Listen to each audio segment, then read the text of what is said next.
Hello and welcome to YHTV's Magical Medical Tour. This is episode 27. Thank you for joining us today. I'm Christina Suzama, and with me is our wonderful medical guide, Dr. Glenn Woolman.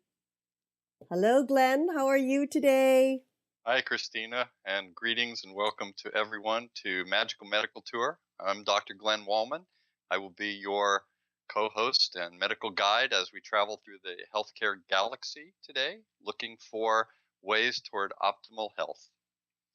How is your health today, Christina? Oh, getting balanced. How's that?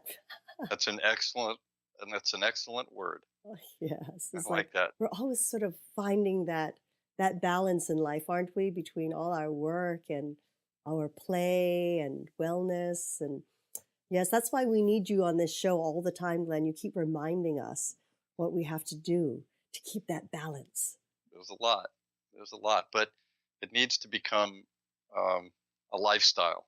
It has to be all the time, and it has to be easy. It has to be easy. Yeah, it has to be just consciousness. It's not necessarily easy all the time, but if you're trying to, I have to go work out now, is not the workout that you should be doing. There you go. I have to breathe now. Right, exactly. So, part of this show is about educating people as to healthcare professionals and medicine itself, and different opportunities for people, and that's going to be like today. So I just want to give you a sense of what I do in medical school. I get accepted to medical school, and the first 2 years of medical school is basic science training, and basic sciences are basic medical sciences. So we learn anatomy, we learn physiology, how things move, we learn biochemistry, how the body works in metabolism and gets energy for us from the foods we eat, histology about tissues, pathophysiology, how illness happens, all of the sciences for the first 2 years. In the second 2 years of medical school, which is a 4-year program, you start to go to the wards and the floors, and you start rotating through the different specialties so that you learn about all of them, and then you decide which one is the one that you really want to be in. Obstetrics, medicine, pediatrics, surgery, specialties in surgery, all of these different things.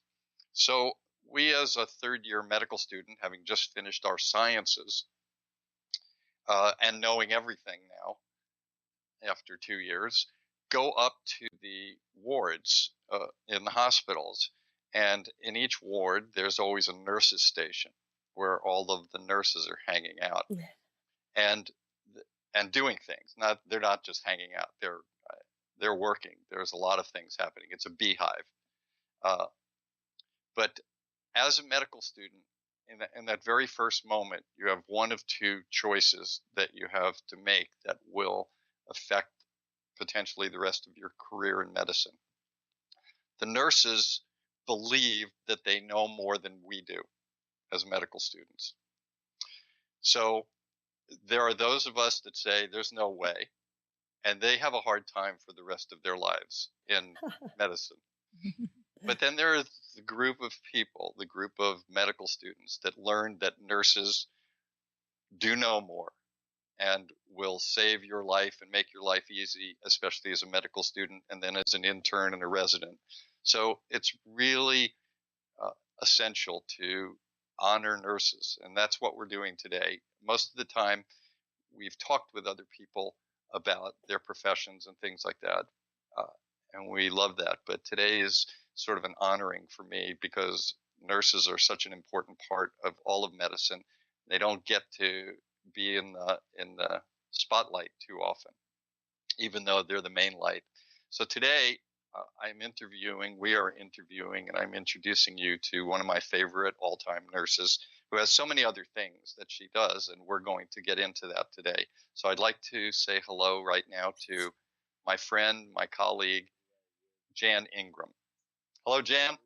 Hi, Glenn. Good morning, Glenn. Good morning, Christina. Hello, Jen. Thank you so much for honoring us here on YHTV. And thank you for having me and allowing me to honor nurses because they're an amazing breed.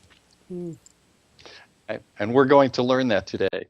Jan, as the medical guide, I usually like to give our viewing audience a potential path. And knowing you, there's no way we'll stay on the path, but I'm going to at least announce one anyway. We'll first try and look a little bit about your life and why and how and what made you become a healer. Then we'll get into some of the different things you've done to become the essence of what you are today. And we'll talk about the nursing profession as an opportunity for young people and older people to look into that and look at the many aspects of that. And then we'll talk about a little about what you're doing more today in nursing and where you've come to. How does that sound? Sounds great. I'm in. All right. let's start right away with feeling you're one of the few people that actually chose to go into the healing arts before you existed in this lifetime. I think it really did begin as a very young child. My father was chronically ill with a very rare neuromuscular disease called stiff man syndrome. So I grew up watching a lot of very tragic and difficult things and a lot of overcoming.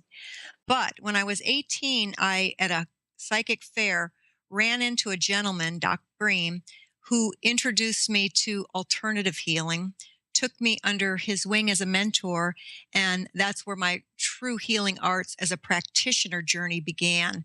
First as a licensed massage therapist, and then it just unfolded into yoga teacher, qigong teacher, hypnotherapist, and then not until I was 28, I got on the path to becoming an RN. Wow. And then there's even more after that. I started as a massage therapist because I was hit by an 18-wheel semi and fell out of a car at 60 miles an hour. And by experiencing that, it really gave me relief. So I had to really overcome a lot of physical challenge. And massage and yoga were my first tools. Actually, yoga kept me from being a paraplegic, I think, because I was very protected by all that work and practice of yoga. But the massage became because of I felt what it felt like to receive it. And then I knew that was a beautiful gift that I could give someone because, frankly, I'd rather have massage than food. Oh, I can say the same. So that's what opened that door for me. And for me, every piece that I've learned as a practitioner, it's been almost my own life research and my own healing journey, healing from the inside out. And you can only take someone as far as you go yourself. So unfortunately and fortunately, I've been my own little lab over here. I was born on a gurney moving, and I have not stopped. And I am built and run like a hummingbird. So that's my basic essence and nature is really fast. And so both yoga and qigong and tai chi have given me the gift of balance and how to really dial it back. I'm more interested in balance in motion. I'm not a static girl. So yoga gave me a practice of concentration, breath, strength, endurance. Really, as we say in Tai Chi, that Zheng Ding Ne Guan, dropping into the center, but being very physical with it. And Tai Chi and Qigong gave me that fluidity, that softness, that balance to I'm very quick and sharp and move, boot, zip, zap, zoop. And the Tai Chi and the Qigong gave me that ability to just become more fluid, to become more mindful in my motion instead of just zipping around and knocking into things. It gave me balance and softness and a whole nother set of ability to not just for myself, but then for others to share those tools. So then you moved on to becoming a physical trainer. What did you learn in that area? Well, again, because if I've been injured, I was hit by another truck 10 years after the semi thing. I was asked from a physician to help run a back rehab program, and I used to sell inversion equipment and teach back exercises. So I was hired to help run and train people after back surgeries and help them physical training, but really with a rehab intention. And so, again, using myself as a laboratory, if anybody looked at me today, they would have no idea that I had chronic pain or have been through anything because of the gifts of yoga, tai chi, qigong, and all these other exercises. And so it helped me move into the medical model and start to take these skills and gifts into the medical model. My father grew up with his disease process with self hypnosis. So I grew up around it. He'd go to the dentist. He'd never use any Novocaine, anything. I was exposed to self hypnosis very early on. At the age of 16, I really started practicing it. But then I found that just by learning a set of skills, it was very helpful. And what I've done is become more of a proficient, and I specialize in medical hypnosis. And I take people literally through virtual surgeries and medical procedures and those kinds of things that help to get through systems, just to get through, um, you know, something that's coming up. So I'm not doing it for really late weight loss or things like that, but for medical procedures and medical conditions. Nursing was the last thing on my wish list because I'm a singer and a dancer and I like the artsy side of life. And yet on my 28th birthday in meditating in the desert, I've got this strong inner calling to go to nursing school. And I thought for sure you have the wrong number. Art, dance, and music and things like that. And not really a big fan of the sciences. But what it was is my journey into discipline. And it really truly was the right calling. And when I think back of Florence Nightingale and her calling, she said God called her to nursing and she started the first nursing school and the Lady of the Lamp, the first night shifts. And I really feel that same, quality with her that I felt called to it. And so I buckled down and did all the sciences and all the left brain stuff. And I'm really glad I did. It was tough because it was a discipline and a structure that I wasn't really used to. I used to be very free and fluid and all of a sudden I was very restricted and very focused and it was really good for me. Okay, so now we have you as a registered nurse, and I want to use this opportunity for our viewers who may have children or they themselves are considering different professions. So you went through a number of specialties in nursing, as many nurses do, and I'd like to, again, have an opportunity to ask you about some of the different places you worked in the field of nursing. And you started out in medical surgical nursing, is that correct? I did. And I did a year there. And then lo and behold, it seems like every specialty area, something would happen which would change my path.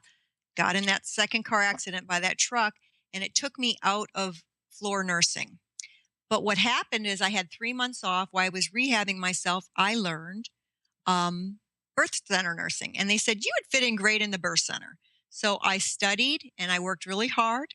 And when I was finished rehabbing my own back once again, I entered into the birthing center and I became a labor and delivery, a newborn nurse, and a postpartum nurse, all under one umbrella. And I did that for 8 years. Oh It was my actually, it was gosh. beautiful. It was beautiful. Oh my gosh. So talk about really getting hit by a truck. Literally Literally twice. twice in your life. I mean, so massive, massive changes for you. Yeah, like I said, I have been my own research lab. And I really think that I've been working for probably 10 years on a little book called A Whisper, a Roar, and a 2x4. I have really learned by the 2x4 more than I'd like to say. Now at this stage, I've learned I can hear the whisper. Back Oh, then, it seemed like I used to get the really big lessons yeah. or corrections or gifts. I call them gifts wrapped in sandpaper because every time I've had something like that, it's taken me to another level of my own development and what Mm. I have can give my gifts on this planet. I feel like we're all given gifts and I want to use mine up by the time I get off this earth bus. Oh my gosh. It's what a journey that you've taken, but it's almost like you've lived 3 or 4 lives in this one so far, and you still have more to go. I hope so from your mouth to God's ears, but yeah.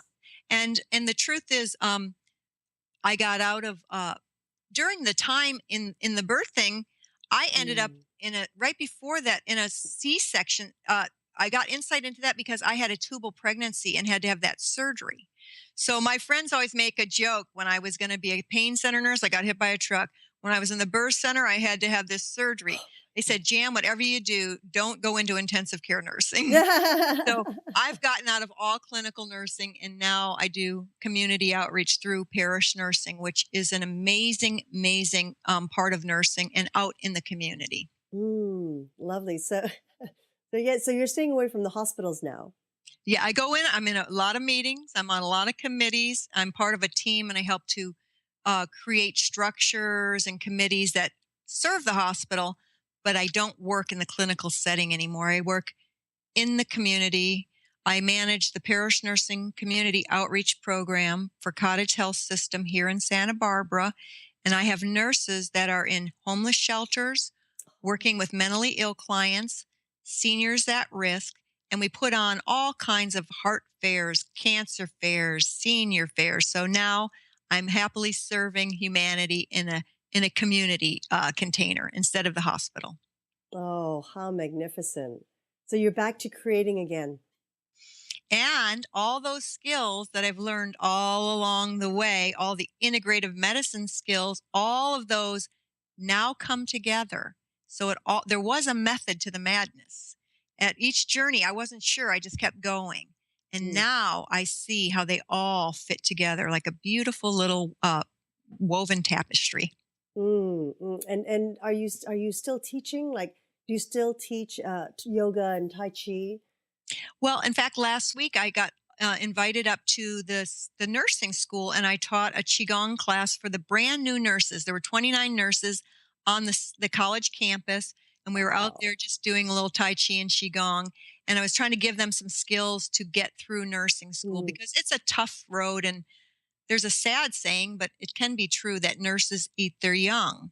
And in nursing school, that I've seen it, I've experienced it. So what I wanted to do is to give these students uh, some encouragement and to say, when that stress goes up, mhm, don't let that discourage you because it's just like a test. You just have to get through that because the mhm, real world is very different than nursing school. And the world needs these nurses. The average median age of a nurse now is about 46 years old, whereas 20 years ago it was 38 years old. mm, So we are an aging population and we need new nurses. So mhm, we need to support people mhm, making that mhm, choice. mhm.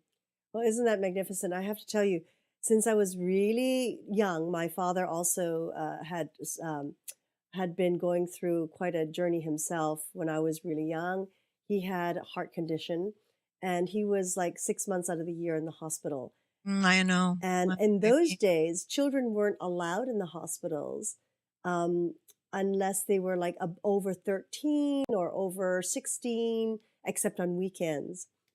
Well, blessed be the nurses, I Mm. think felt so bad that the younger of his six children couldn't come to see him all week.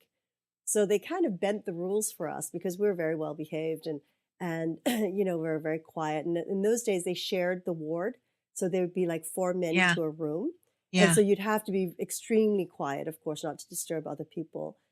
And the nurses were so sweet to bend the rules for us so that we could go in during the weekdays. And as time went on, he always said to me, "One of these days, you will be a nurse." Just because I would care for the men in the other beds as well. I Oh, would climb up on their beds. I was like oh. 6 years old, 7 years old. I'd climb up and hug each one of them and sit on their beds and chat with the gentlemen and things like that. And he said, "One of these days you will be a nurse."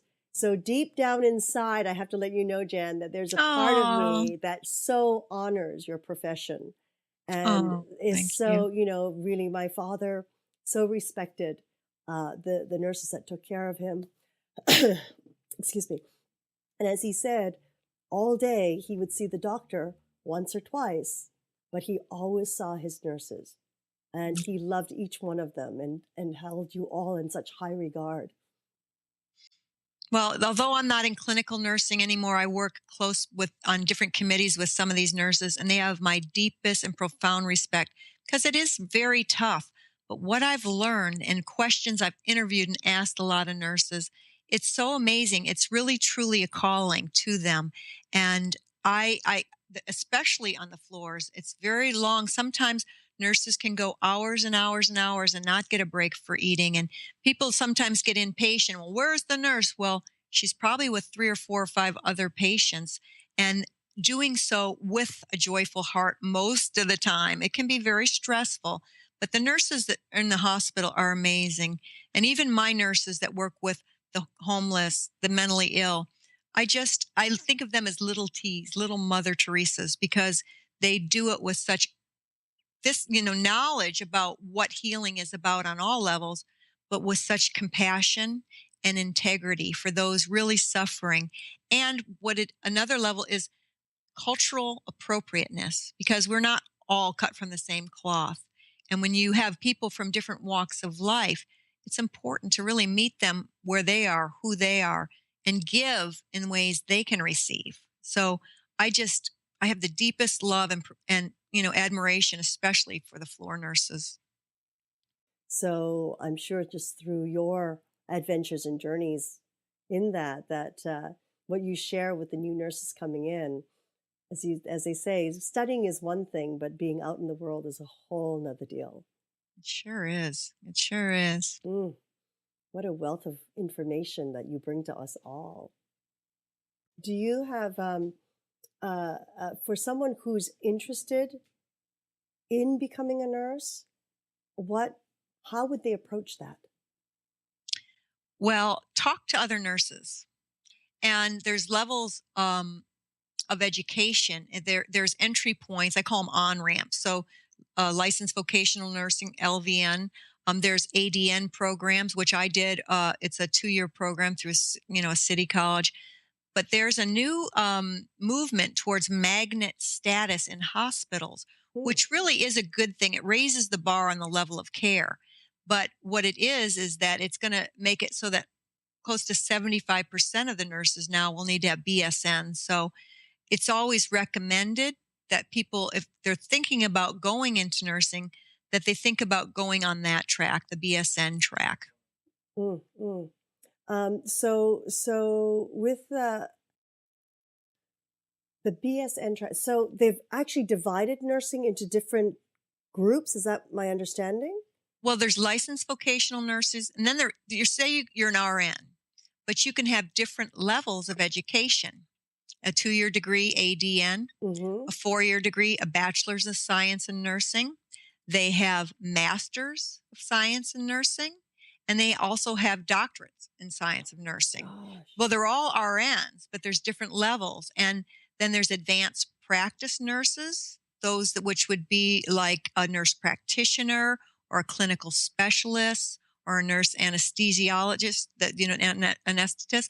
So Mm-hmm. there's a lot of different levels. Or, the floor nurses, a lot of them back in the day had diploma programs. So there are a lot of different, as I call them, on ramps to the profession. But Mm-hmm. the profession in itself is morphing, it's changing. The face of nursing and more leadership roles with the Affordable Health Care Act and the gaps in healthcare services. It's an opportunity for nurses to take even a greater lead in some of those roles of helping to address those deficits in healthcare. And it's so wide range. Nurses are in schools, churches, Mm-hmm. clinic settings. They're all over the place. Even in our congresswoman is a nurse. Lois Mm. Katz in our district, so she's a nurse. But there's When so we're many venues. that's a great so just a great way of explaining all of the opportunities in nursing for everybody. Uh, and it's great. There are so many things you can do. I'd like to ask you a few other things. In our integrative medicine program that we had, Yeah, that was at, wonderful. what what did what did that do for you in terms of your nursing uh, view? Anything different? Yeah, it made it it gave hope to my heart even more, because when we did that, it was so impressive at the St. Francis Hospital that was in Santa Barbara before. We created a program with Dr. Woolman as our lead, and we had perioperative surgery support where I could do the hypnosis, and we could go into the OR acupuncture. So what it did is it helped open the paradigm and brought some of my early years in healing arts training into the hospital. Mm. And today I think it was we gave a lot of community education lectures, and so it just made me happier than I could say. But also, I think it opened the eyes of the community and how important some of these other modalities can be in supporting what a whole person healing process is. Because with specialties, sometimes, if your only tool is a hammer, you see the whole world as a nail. And sometimes Mm. people get that tunnel vision and they forget there's a whole person, that, sometimes prayer for certain people is the best medicine they could have. Sometimes having their animal come in, that's the best medicine they could have. So, I want to thank you, Dr. Woolman, for spearheading that and making, being a pioneer in that in the hospital community, because that really, now they do touch for health in the hospital, even at Cottage, and therapeutic touch, I should say. And a lot of things that program opened the doors for things and gave me the chance to go with my friend and colleague Dana May. We went to Mayo Clinic and we presented on holistic topics. There's a holistic nurse association practice, a specialty. Mm. It's amazing, really. It's all the opportunities nursing has. You talk, Jan, about all the things that make you happy in nursing, but nursing is a very difficult profession in that you're dealing with life and death and tragedy. Can you share something with us that made you sad? And just as importantly, how you got through that so that you can continue to move forward and remain as a nurse rather than have it become so overwhelming. Maybe this is something that people can learn from you about. Well, no disrespect to any physicians, because I have great respect, but oftentimes I've observed that there's sometimes a thought that death is the enemy.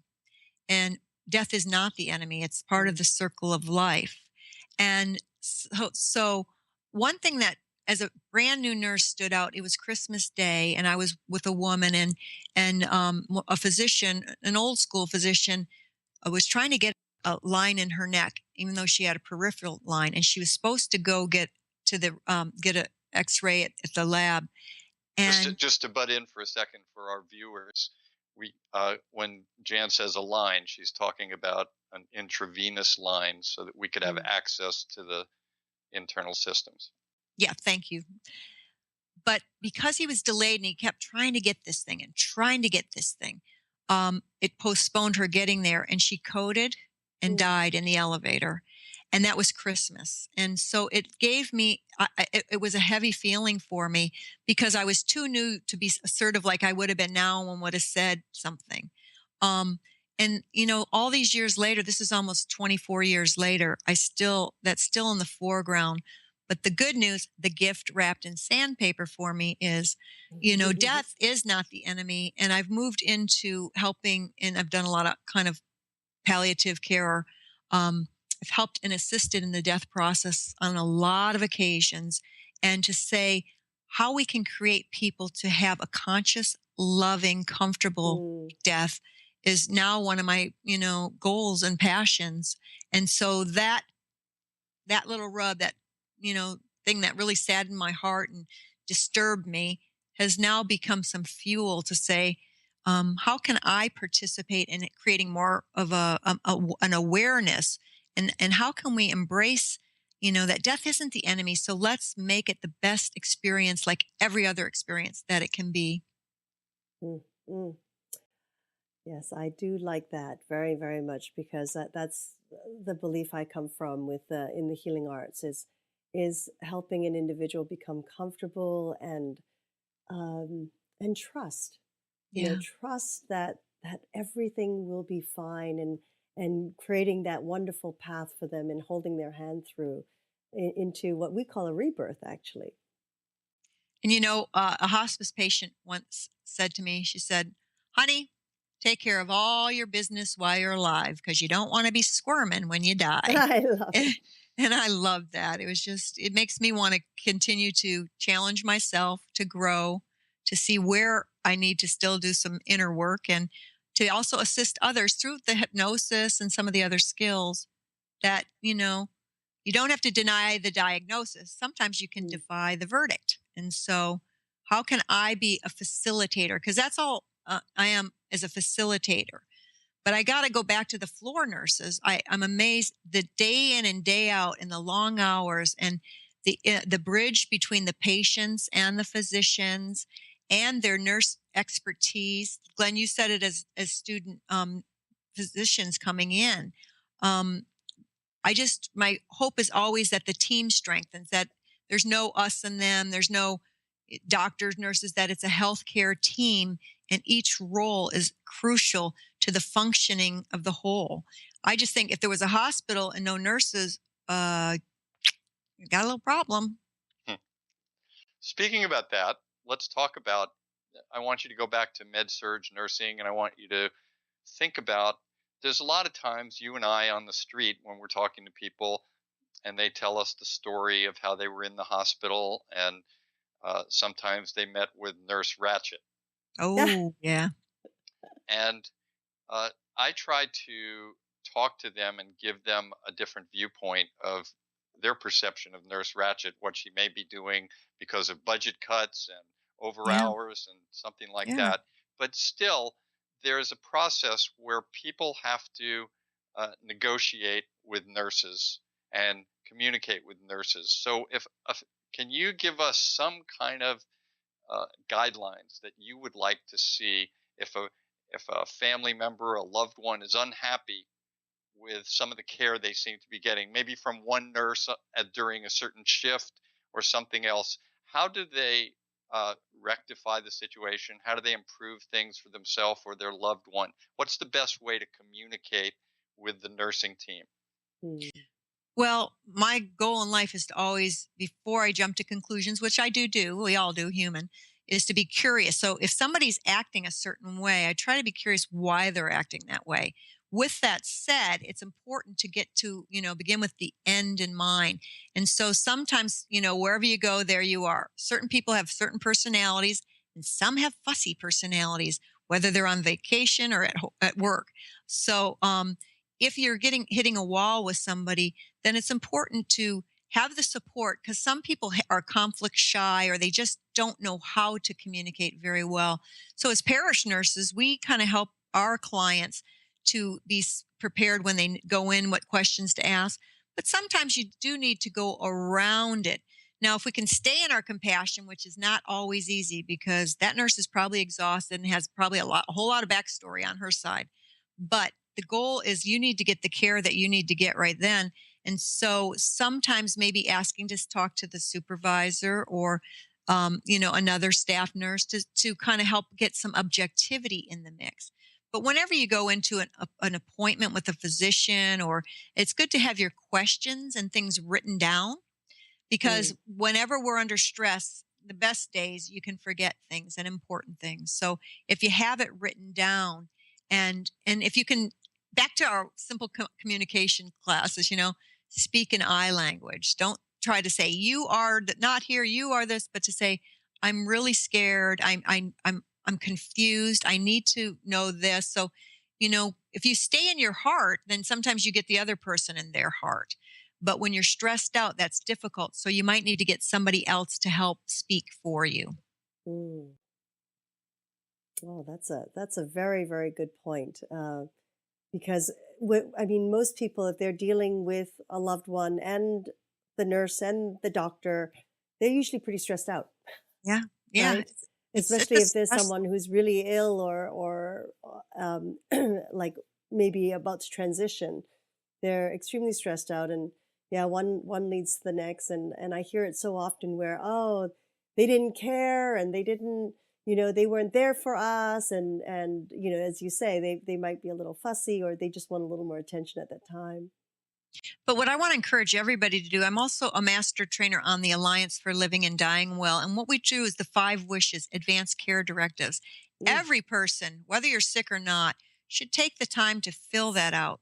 So, should something happen, you want to know and be clear of who's speaking for you if you can't speak for yourself, what you want them to do or not do for you. And with the 5 wishes, you can say spiritually, emotionally, what those kinds of treatments that you want or don't want. You can say what kind of music you want if you do pass, or it gets so detailed. So this is a gift you can give those that you love, Mm. is filling that out so that they're not under stress because of someone they love is sick or dying, but also the gift is they know what you want, and it makes it easier for them to help execute if you can't speak for yourself. Mhm. So that's something as a nurse, and a lot of nurses, when you come into the hospital, that's one of the things they first ask you: do you have an advanced care directive filled out? And so we encourage everybody, because look at how many times I've been hit by trucks and Oh, things. Things can happen anytime. We never know. mm. And how tell our viewers how they can find those 5 wishes for the advance directive. Well, you can go online and get them, but also in any community in the hospitals, they usually have them.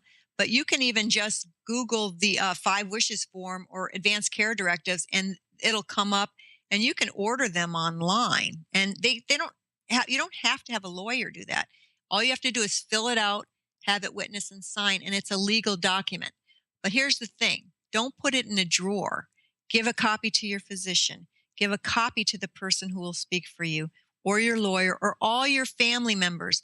It's a tool to help start those conversations so that there's no surprises. And you might not always pick your husband or your children. Sometimes you want somebody else that's not so emotionally tied to it. So, that's something that it takes time, and you want to use that form as an opportunity to facilitate having those difficult conversations with your loved ones. That's a great point. Mhm. Thank you. Uh, Um, I want to talk a little more about the outreach that you do now in parish nursing. We've talked about it a little already, and we've alluded to it. But tell us a little about why you went from birthing, which is really fun and everything else, to parish nursing. What was the calling there? And then talk a little bit about the some of the outreach programs that parish nurses oh, are great. involved in. Well, I was injured from the birth center. And because I'd been in 2 car accidents prior to that, I worked a 12-hour shift and put in a dysfunctional oxygen meter. And it just really hurt me. So I couldn't push on women 5 hours anymore or lift people that weighed twice as much as I did. So my chiropractor actually said, we're writing you out of this game. You're not going to give it up. And it was, again, gift wrapped in sandpaper. A friend of mine approached me and said there was this parish nursing program. I interviewed and got hired, and it was really one of the best fits. That was in 1995. Let me just read the vision statement that we have for parish nursing, which I love. It's to empower men, women, and children to seek health in mind, body, and spirit by expanding their knowledge about whole person wellness, assisting to identify methods of disease prevention, and increasing access to health and community resources. So that's Mm. kind of what the program does, and how it does it is, let me show you my little graph. This is a graph that shows where we spend our time. And this part is with mental health clients of all my nurses, homeless population, low income seniors, community health fairs and screenings, and then uniquely congregations. So we have nurses in all of those different areas providing services. And when someone's, what does a parish nurse do? I said, well, it depends on where you are. If you're working with the homeless and mentally ill population, that's very different than if you're a nurse in a church teaching, education and prevention classes, checking glucose finger sticks or blood pressures, going to the church potlucks and helping to teach the church how to help each other. So it really Mm. is a wide variety. Again, and then we put on community wide screenings. Every year, Project Healthy Neighbors, about 600 homeless community members come and get vaccinations. They can see a doctor. They get Mm. flu shots, TB tests, pneumovax. We give them backpacks and new shoes, and it's a really wonderful process. We put on senior fairs and all things related to seniors, many, many flu clinics, heart health fairs for those with very minimal or no insurance can get for $20 a full blood chemistry panel and a lot of education, cancer fairs, and a lot of services that for screenings that make it available to those that might not otherwise have that. And with my parish nurses, we literally go out into the field, out into the agricultural fields all over, giving, flu shots and providing classes. And so it's a really wonderful venue. And we get to be the arms and the hands that reach deeper into the community. Mm. Jan, Wonderful. as a parish nurse, is that in every hospital? Do all hospitals have a parish nursing program? I mean, assuming they have Mm. nurses at the hospital. Is that something that's common or is that very unique? I think it's fairly unique. I think there's 5 to 6,000 parish nurses, nationally. It started with Granger Westburg in the Chicago area, but now in California there are several hospitals that do have those. But many congregations have unofficially, they're not paid, but volunteer parish nurse programs. But we are really unique in Santa Barbara because we do a lot more than the average parish nursing program provides. And um, we continue to grow and refine. We are funded by the St. Francis Foundation, Mm. but we are part of Cottage Health System. St. Francis was the original hospital that closed, and they took that money's in needs to stay in the community, and so we're by grace and thank you we're able to still do that kind of outreach mission work. And I think of parish nursing as a ministry of presence. They're not going to go in and do IVs and things like the Visiting Nurse Association, but they go in and they assess, they evaluate, and they help people find the resources internally and externally in the community that will help them meet their healthcare needs. Mm. What, speaking of that, in the nursing profession, what do you see as the future? Well, everybody's wondering that, aren't we? This Mm. Affordable Care Act and all the changes government wise. But I think it's an opportunity for nurses. There's a lot of fragmented parts of healthcare, and everybody's always seeking to improve things, but it's uncertain times what will, with Medicare reimbursement and the challenge on hospitals and on healthcare systems. So I feel personally this is an opportunity for nurses to take all the wonderful gifts and skills and talents and education they have to maybe even fill, even on a newer level, some of those gaps. I feel there's many conferences out there. There's so many different nursing specialties that the nurses have the opportunity to help address some of those and really be seen. I've even asked some of the nurses on our Magnet Journey committee, and a lot of them still feel that they're not seen for what they really are. I was surprised that they feel that way as strongly, and that they get not as much respect in a way from some physicians and things. Others feel really good and are really proud to be nurses, but all nurses I have met are really strong, really smart, and really compassionate people. So I think we're in a change time. It's like nursing leaders are emerging more. The game's changing. So we'll all stay tuned to see what's going to happen with some of the new healthcare laws coming up. Mm. It's an exciting time. Yeah, and Yes. it's an uncertain and exciting. Mm. But going back to that ministry of presence, even if you don't have a lot of high tech, nurses bring the high touch. And if you even spend 10 seconds really being with somebody, that can save you a half an hour of just busybodiness, buzzing around, because it really calms them. It reassures patients. And personally, we got to all work on our wellness, right? That's why I'm so Mhm. thankful for what you guys do out there, because that old prevention is an ounce of prevention.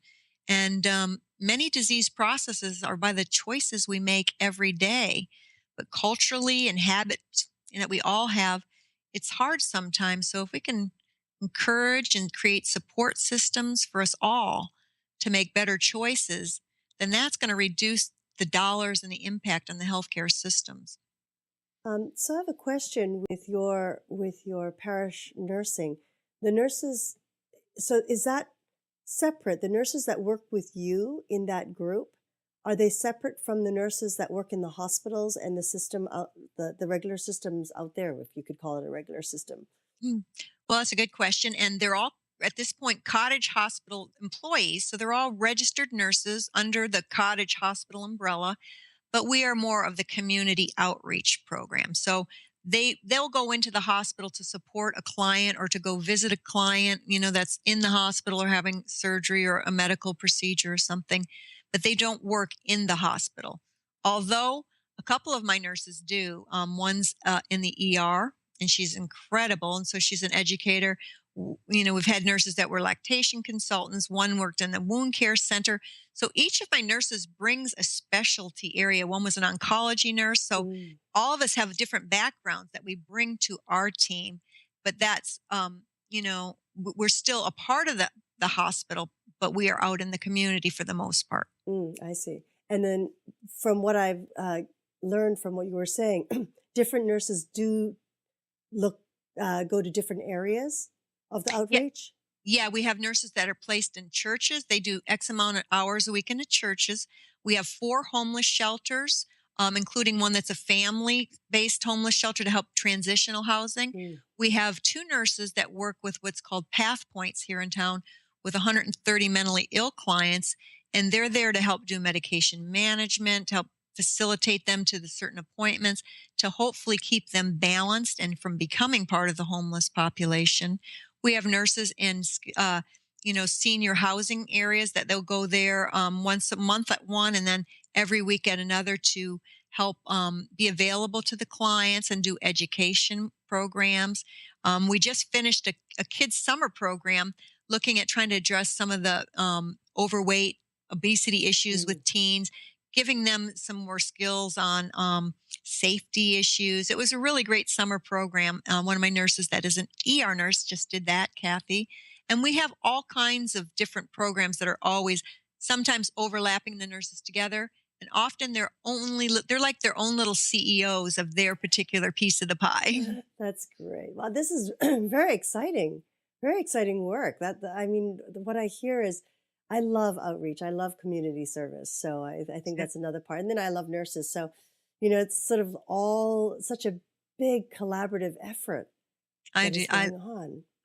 Well, just so you know, another thing, if anybody wants to know more about nursing, there was a program called Nurse TV, much like this. It's an internet TV. And they actually did one on me and my nurses years ago, about a few years ago, called Nurses for the Needy. And it's on Mm, nursetv.com. So, yes, they did one on us, but there's also so many faces of different kinds of nursing. If you're ever interested, just go to that site. And they're just little mm, mini movies about different interesting things that such variety as a nurse, what you can do.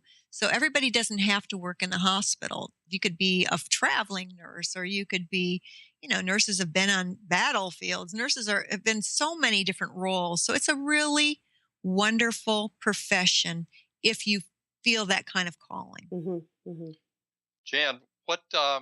Yes, it is, and you exemplify it so well. And I think back as you're speaking, so many of the nurses that I have worked with, starting in medical school and through internships and residency, and in the emergency departments and hospitals, all of them have just been pretty much what you said. They're intelligent, they're compassionate, they're organized, they're disciplined, and they also have other lives. And so they bring a full process to the table. I'd like to ask you if there are any myths about nurses from the lay public that you hear a lot that you would like to address at this point. Well, there's a few old ones that they used to say nurses were so unhealthy that they didn't take care of themselves. And maybe that was true at one time, or that nurses were codependent and that's why they're taking care of everybody else. But I beg to differ because I know, for myself and for many of my colleagues, that can be true at times. But also, a lot of my nurses, one's out morning early surfing, and I'm always singing and dancing and doing gardening. And a lot of them have other lives, as you say, that balance that. other interests that, whether it's art or music or their animals or their friends, that they're whole people. They're not just the face that you see when you go into the hospital. A lot of them travel, and even some of my nurses and many in the hospital go on medical missions to other countries, and they're integrated whole people. The ones that aren't, I would like to just encourage them more, to find those things that would help them be more balanced, that will feed them. Remember the old put your own oxygen mask on first. I love So, that. and I'm hoping the myth that nurses eat their own will change too. That especially those nurses in nursing school that would find it in their consciousness and in their heart to, if somebody's having a hard time, don't penalize them and shame them. Support them, pull out their strengths. This is a person who's called to do a very difficult job. So you want to support everything in them to be able to do that, especially when you look at the median age of our profession is getting up into that late 40s. We need more people coming in. That's true. I've been involved so many times where we had nursing shortages, and we were looking at other countries and bringing nurses in from other countries who happen to be excellent nurses also. But it would be good to support, nurses everywhere.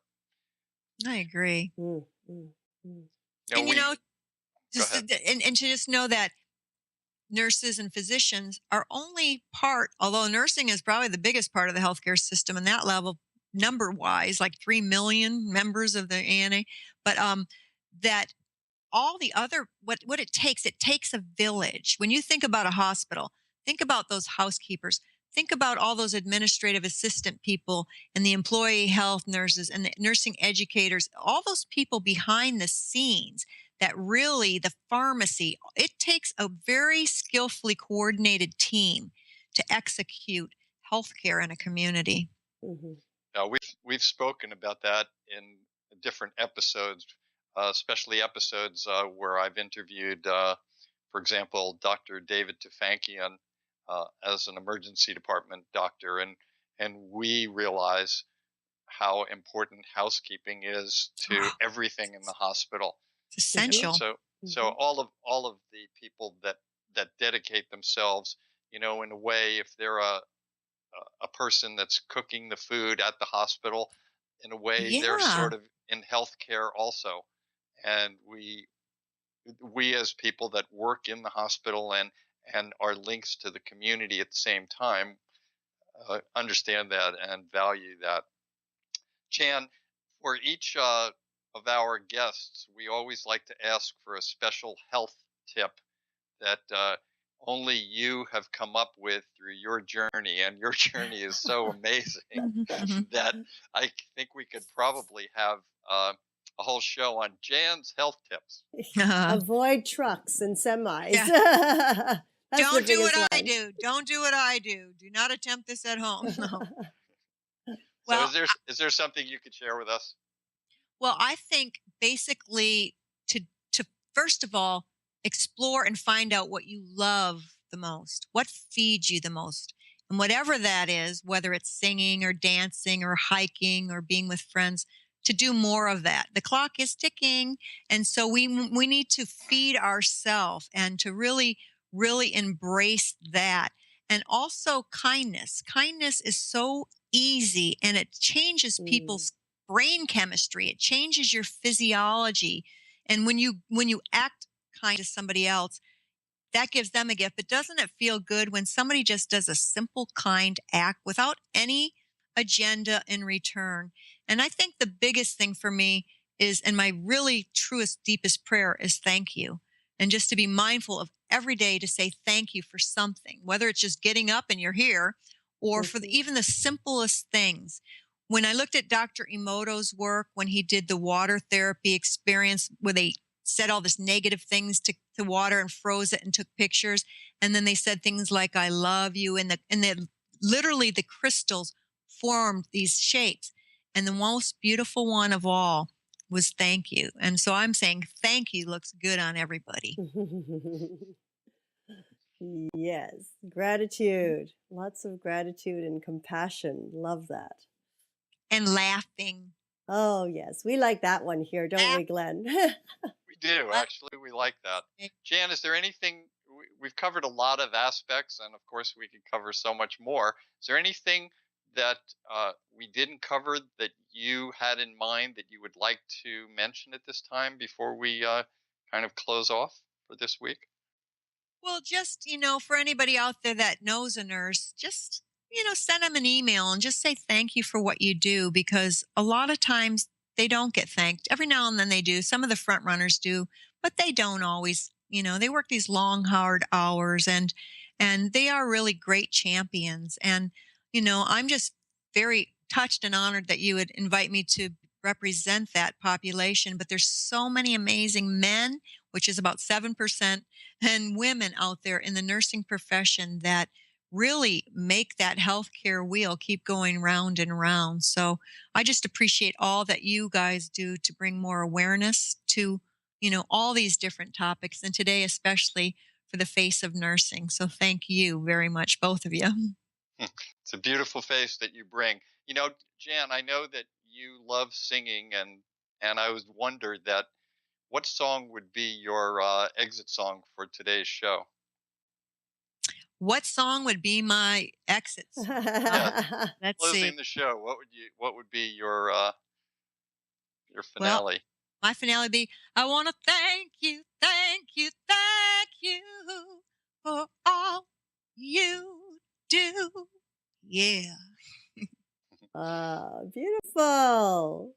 See, I we would. really have to go have a big party in Santa Barbara, Glenn. Yeah, come on up. Yep. Well, I would like to thank our special guest, Jan Ingram, representing all of nursing, for her wisdom and expertise and sharing her journey with us.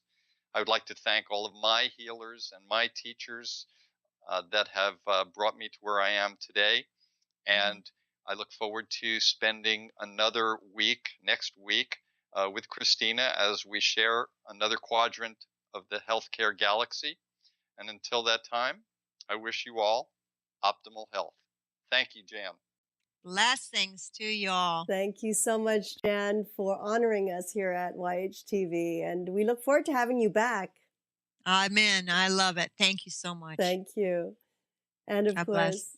we'd like to invite everyone to join us live every Tuesday at 10:30 a.m. Pacific Time, 1:30 Eastern Time, for this magical medical tour with our wonderful co-host, Dr. Glenn Woolman.